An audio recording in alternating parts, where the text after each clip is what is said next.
एक और movie Muslims को डिफेम करने के लिए। सूरह अल बकरा आयत नंबर 223 में अल्लाह फरमाता है, तुम्हारी औरतें तुम्हारी खेती है, आओ और जिस तरह भी चाहो अपनी मर्जी से इन पर खेती करो और अपने लिए नेक अमल आगे भेजो। तो यू सी कोई भी नॉन मुस्लिम होगा ना, वो इस वर्स को कम्प्लीटली गलत ले लेगा और इस वर्स का कॉन्टेक्स्ट भी गलत तरीके से रिप्रेजेंट किया गया है यहाँ पे। एक्चुअली में इससे पहले की वर्स में अल्लाह बोलता है कि आप सेक्सुअल इंटीमेसी नहीं कर सकते अपनी वाइफ्स के साथ में जब वो मेंसेस पे हो। इसके बाद अल्लाह बोलता है कि उनके साथ तुम कंसेंशुअली प्रोसीड करो जो भी आपको उनके साथ करना है, क्योंकि 1400 साल पहले जो अरब के लोग थे उनके लिए सबसे ज्यादा जो जरूरी चीजें थी वो दो थी। पहला था पानी और दूसरी थी जमीन जहाँ पे खेती की जा सके, बिकॉज कम्प्लीटली बाकी की सारी जमीन तो डेजर्ट ही थी। और यू सी जो नाइल रिवर का जो एरिया है वो भी कम्प्लीटली ग्रीन है बिकॉज इट्स फर्टाइल और वहीं पे ही पॉपुलेशन जाके बसती है। तो यहाँ पे अल्लाह एक पैरेबल दे रहा है, एक सिखाने का तरीका कि किस तरह से जो एक औरत होती है वो आपके बच्चों की माँ होती है, बट साथ ही साथ यहाँ पे अल्लाह फर्टिलिटी को इंपॉर्टेंस दे रहा है। और यहाँ पे जो नेक अमल आगे भेजने का मतलब है, ये आपके जो बच्चे होंगे अगर आप उनकी अच्छे से परवरिश करेंगे, उनका ध्यान रखेंगे, तो वो एक अच्छी कंट्रीब्यूट करेंगे आपकी कम्युनिटी के लिए और जो वो गुड डीड्स करेंगे उसका सवाब आपको भी मिलेगा। But on the other hand अगर आपके बच्चे नेक नहीं हुए तो उसकी जिम्मेदारी आपकी है और उसमें भी अल्लाह आपसे क्वेश्चन करेगा कि क्या आपने अपने बच्चों की परवरिश ठीक से की या नहीं की। और यहाँ पे नेक अमल आगे भेजने का है कि अपने बच्चों की इस तरह से परवरिश करो कि जो वो गुड डीड्स करेंगे उसका सवाब आपको भी मिलेगा।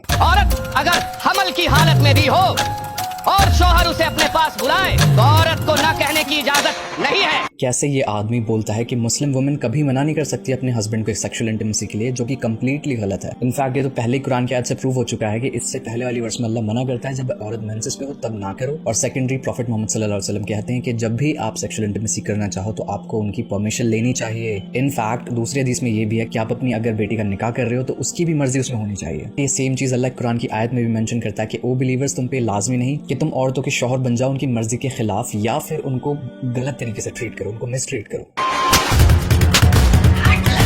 और ये भी टीजर में देखोगे कि ये इंसान कितना ज्यादा गुस्से वाला है और कितना ज्यादा टॉर्चर कर रहा है अपनी बीवी को। बट आप कुरान में देखो तो इसके बिल्कुल ऑपोजिट है, क्योंकि अल्लाह मना करता है गुस्सा दिखाने को कि वो लोग जो चैरिटी करते हैं अपने गुस्से को कंट्रोल करते हैं और लोगों की गलतियों को माफ करते हैं। और सिर्फ यही हदीस नहीं, ऐसी मल्टीपल हदीस हैं या फिर सेइंग्स हैं प्रॉफिट मोहम्मद सल्लल्लाहु अलैहि वसल्लम की जहाँ पे वो बहुत ज्यादा इंपॉर्टेंस देते हैं औरतों की कंसेंट को या फिर उनसे अच्छे सलूक को। फॉर एग्जाम्पल, तुम में से सबसे बेहतर बिलीवर वो है जो अपनी औरतों से अच्छा सलूक करता हो। अपनी औरतों का ख्याल रखा करो और उनके साथ जबरदस्ती ना करो। जो तुम खाना खाते हो वो खाना उनको खिलाओ, जो तुम कपड़े पहनते हो वो कपड़े उनको पहनाओ, उनको मारो नहीं और साथ ही साथ उन्हें बुरा भला भी ना कहो। यहाँ तक कि हदीस में अल्लाह के रसूल सल्लल्लाहु अलैहि वसल्लम ये भी कहते हैं तुम में से सबसे बेहतर इंसान वो है जो कि वो ना तो अपने हाथों से किसी का नुकसान करे बल्कि अपनी ज़बान से किसी को नुकसान ना पहुंचाए। एक दूसरी हदीस में अल्लाह के रसूल सल्लल्लाहु अलैहि वसल्लम एक ऐसे शख्स से मना करते हैं निकाह करने के लिए जो कि औरतों पे टॉर्चर करता हो या फिर उनको मारता हो। इनफैक्ट प्रॉफिट मोहम्मद सल्लल्लाहु अलैहि वसल्लम इतनी ज्यादा इंपॉर्टेंस देते हैं फॉरगिवनेस को या फिर माफ करने को कि किसी ने उनसे पूछा कि हमारे घर पे अगर कोई काम कर रहा हो और उससे कोई गलती हो जाए तो हमें उसे कितनी दफा माफ करना चाहिए। तो उन्होंने रिप्लाई में कहा कि more than 70 times a single day, एक दिन में 70 बार से ज्यादा तुम उसको माफ करो। इनफैक्ट अल्लाह के रसूल सल्लल्लाहु अलैहि वसल्लम एनकरेज करते हैं कि अपनी बीवी से मोहब्बत से पेश आओ, उनके साथ खेलो, उनके साथ अच्छा टाइम स्पेंड करो। यहाँ तक कि अगर आप उनको खाना भी खिलाओगे ना, अपनी वाइफ को अपने हाथों से खाना खिलाते हो अगर आप, वो भी एक गुड डीड या फिर नेकी कंसिडर की जाएगी।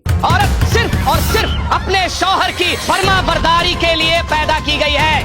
शौहर मजाज खुदा और मजाज खुदा के खिलाफ जाना कुफ्र की सजा है, मौत। और इस टीजर में एक और चीज दिखाई है कि औरत को हमेशा अपने आदमी को ओबे करना है, जो कि कम्प्लीटली गलत है। इनफैक्ट एक हदीस में अल्लाह के रसूल सल्लल्लाहु अलैहि वसल्लम कहते हैं कि अगर कोई अच्छा काम करे तो उनके साथ साथ दो उनका तुम, अगर कोई बुरा काम करे तो उनका साथ देना आप पे लाजमी नहीं है। अगर आपका शौहर कोई आपको गलत काम करने के लिए बोल रहा है तो आप उससे कम्प्लीटली मना कर सकते हो। और फॉर एग्जाम्पल, अगर कोई शौहर है और वो अपनी बीवी को मार रहा है फिर बच्चे को मार रहा है, तो इन दिस सिचुएशन अगर बीवी चाहे तो वो भी अपने शौहर पर हाथ उठा सकती है। क्यों? अपने बच्चों की प्रोटेक्शन के लिए। इनफैक्ट शरीयत में ये भी है कि अगर आपका हस्बैंड आपको टॉर्चर करता है तो उस टॉर्चर के बेस पे आप उससे डाइवोर्स ले सकते हैं और आपको किसी की परमिशन की जरूरत नहीं है, ना उस हस्बैंड की, ना आपके पेरेंट्स की, किसी की भी नहीं। इनफैक्ट एक बुक में ये भी है कि अगर एक शौहर अपनी बीवी को मारता हो या फिर उसके पेरेंट्स को कर्स भी करता हो, बुरा भला भी कहता हो, इस बेसिस पे भी वो खुला ले सकती है या डाइवोर्स ले सकती है अपने हस्बैंड से। और encyclopedia of women and Islamic culture में ये भी है कि किस तरह से through out the history Islamic courts में औरतों को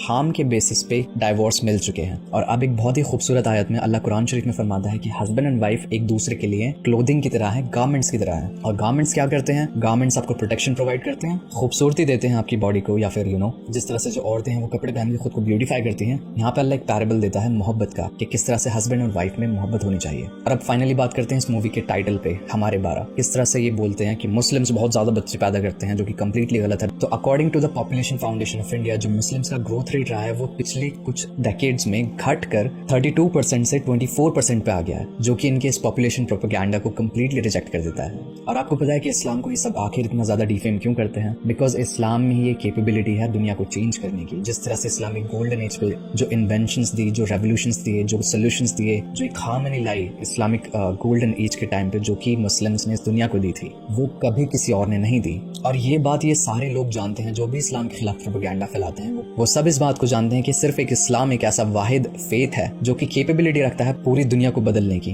बिकॉज जो राइट्स वुमेन को इस्लाम ने दिए हैं, जो मैंने आपको हदीसें दिखाई हैं, जो मैंने आपको रेफरेंसेस दिए हैं बुक में, ये उस टाइम की बात है जहाँ पे इन लोगों के बाप दादा अपने खुद की बीवियों को मारा करते थे, और उस टाइम पे इस्लाम ने औरतों को ये हक दिए हैं। तो आप इस मूवी का सिर्फ बॉयकॉट ना करें, बल्कि इसके खिलाफ कंप्लेंट रजिस्टर करें कि इन्होंने किस तरह से कम्युनल हेट्रेड फैलाने का काम किया है, सेकेंडरी रिलीजियस स्क्रिप्चर्स को मिस इंटरप्रेट किया है, मिस रिप्रेजेंट किया है, और जो इसके प्रोड्यूसर्स हैं या स्पॉन्सर्स हैं उनके खिलाफ भी केस होना चाहिए।